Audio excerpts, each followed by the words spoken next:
লড়াই করো, ঝগড়া করো। মিল্লি ইত্তেহাদ মজলিসে এসে মিল্লাতের উপরেই ঐক্যবদ্ধ যে আমরা হব ইনশাআল্লাহ।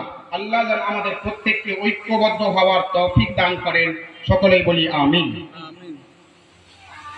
তাই রাসূলুল্লাহ সাল্লাল্লাহু আলাইহি ওয়াসাল্লাম কোরআন পাকের মধ্যে বললেন খায়রুল ইলমি মা, হাদিস পাকের মধ্যে বললেন খায়রুল ইলমি মা নাফা, এমন বিদ্যা অর্জন করো যেটা তোমার উপকারে আসবে,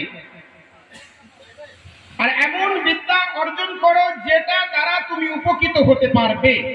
তাহলে যেটা আমাকে উপকৃত করবে, যেটা আমার উপকারে আসবে, সেই বিদ্যা অর্জন করলে আমরা ইনশাআল্লাহ মিল্লি ইত্তেহাদের মধ্যে প্রবেশ করতে পারবো। আল্লাহু আ'লাম। কবি রবীন্দ্রনাথ গুরু বাংলা কবিতার মধ্যে বলেছেন এমন বিদ্যা করো গো গ্রহণ,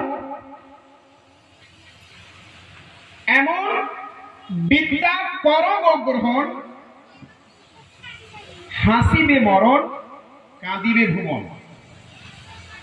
আল্লামা ইকবাল রহমতুল্লাহ আলাইহি একই ভাবে